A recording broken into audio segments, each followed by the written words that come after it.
సంధ్యా theatre ఘటన టాలీవుడ్ కు నిద్ర లేకుండా చేసింది. ఈ ఘటనని తెలంగాణ ప్రభుత్వం పోలీసులు సీరియస్ గా తీసుకోవడంతో రోజుకో మలుపు తిరిగింది.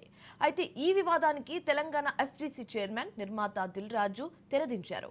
ఈ వివాదాన్ని ఓ కొలిక్కి తీసుకొచ్చేందుకు అటు ప్రభుత్వ పెద్దలను ఇటు సినీ పెద్దలను ఒకే చోట చేర్చారు దిల్ రాజు.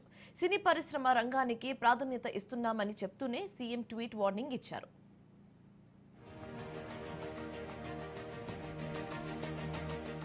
తెలంగాణ సీఎం రేవంత్ రెడ్డితో టాలీవుడ్ సినీ పెద్దలు భేటీ అయ్యారు. సుమారు 2 గంటల పాటు ఈ కీలక సమావేశం కొనసాగింది. ఇండస్ట్రీలో ఉన్న ఈ సమస్యతో పాటు ఇతర సమస్యలని కూడా ప్రభుత్వం దృష్టికి తీసుకెళ్లి గొడవలు లేకుండా ఫ్రెండ్లీగా అన్ని పరిష్కరించుకునేందుకు సమాలోచనలు చేశారు. ఇక ఈ భేటీలో తెలుగు చలనచిత్ర పరిశ్రమలో ఉన్న సమస్యలు, గద్దర్ అవార్డ్స్, సంధ్యా థియేటర్ ఘటన, బెనిఫిట్ షోల రద్దు, చిన్న మధ్యస్థాయి సినిమాలకు థియేటర్స్ కేటాయింపు, తెలంగాణ సంస్కృతి సాంప్రదాయాలకు పెద్దపీట వేసే సినిమాలకు ప్రోత్సాహకాలు, ఇంకా ఇతరత్రా విషయాల గురించి చర్చించారు.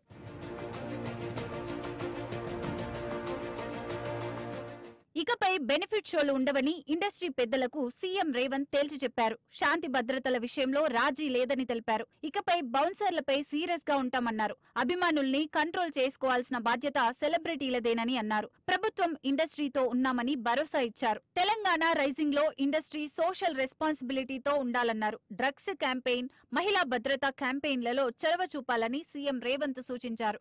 టెంపుల్ టూరిజం, ఎకో టూరిజంలు ప్రమోట్ చేయాలని తెలిపారు. ఇన్వెస్ట్మెంట్ల విషయంలోనూ ఇండస్ట్రీ సహకరించాలన్నారు.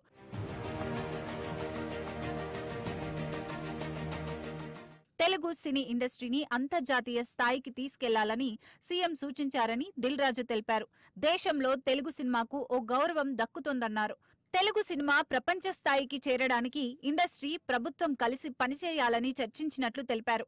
హైదరాబాద్ లో హాలీవుడ్ సినిమా షూటింగ్లు జరిగే స్థాయికి వెళ్లాలని సీఎం చెప్పారన్నారు. ప్రభుత్వంతో కలిసి హైదరాబాద్ ను international cine industry హబ్బుగా మారుస్తామని Dil Raju అన్నారు. ఈ రోజు మనకు తెలుసు, హైదరాబాద్ లో మన తెలుగు సినిమాలే కాకుండా అటు బాలీవుడ్ నుంచి గానీ, ఇటు తమిళ సినిమాలు, అటు కన్నడ సినిమాలు, అదర్ లాంగ్వేజ్, కేరళ, అన్ని షూటింగ్ జరుగుతున్నాయి. సో సీఎం గారి వ్యూ రెండో పాయింట్ లో హైదరాబాద్ లో ఇండియన్ సినిమాలే కాదు, ఇంటర్నేషనల్ హాలీవుడ్ సినిమాలు కూడా షూటింగ్లు జరగటానికి ఇండస్ట్రీ నుంచి మాకు సలహాలు ఇవ్వండి. ఆ రేంజ్ లో హైదరాబాద్ సిటీని ఆ లెవెల్లో పెట్టి వాళ్ళకి కావాల్సిన హాలీవుడ్ వాళ్ళు వచ్చి షూటింగ్ చేసుకోవడానికి కావాల్సినవి కూడా మనం అరేంజ్మెంట్స్ ఏం చేస్తే వాళ్ళు వచ్చి హైదరాబాద్ లో షూటింగ్ చేసి హైదరాబాద్ కి ఒక ప్రత్యేకత ఉండాలి సినిమా దానికని రెండో పాయింట్ చెప్పారు. దాని మీద మళ్ళీ మేము ఇండస్ట్రీలో కూర్చొని గవర్నమెంట్ కి ఎఫ్టీసీ ద్వారా ఏమేం చేస్తే బాగుంటుంది అనేది చెప్పబోతున్నాం. హైదరాబాద్ ని ఒక ఇంటర్నేషనల్ హబ్ గా, సినిమా ఇండస్ట్రీకి ఒక ఇంటర్నేషనల్ హబ్ గా క్రియేట్ చేయడానికి అడుగులు వేస్తాం. నేషనల్ వైడ్ గా, ఇంటర్నేషనల్ వైడ్ గా తెలుగు సినిమాని ఎలా తీసుకెళ్దామనే బిగ్ విజన్,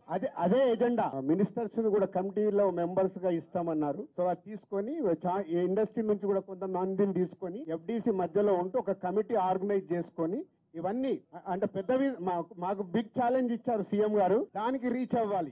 తెలంగాణలో అద్భుతమైన టూరిస్ట్ స్పాట్లు ఉన్నాయన్నారు రాఘవేంద్రరావు. గతంలో చంద్రబాబు చిల్డ్రన్స్ ఫిలిం ఫెస్టివల్ ను హైదరాబాద్ లో చేశారని, ఇప్పుడు కూడా ఇంటర్నేషనల్ ఫిలిం ఫెస్టివల్ ను హైదరాబాద్ లో నిర్వహించాలని కోరుతున్నామన్నారు Raghavendra Rao. Hyderabad world cinema capital కావాలన్నదే తమ కోరిక అని హీరో నాగార్జున అన్నారు. యూనివర్సల్ లెవెల్లో స్టూడియో సెటప్ ఉండాలన్నారు. తెలుగు సినిమా ఇండస్ట్రీకి ఇది శుభదినమని అల్లు అరవింద్ అన్నారు. సంధ్యా థియేటర్ లాంటి ఘటనలు పునరావృతం కాకుండా చూస్తామన్నారు.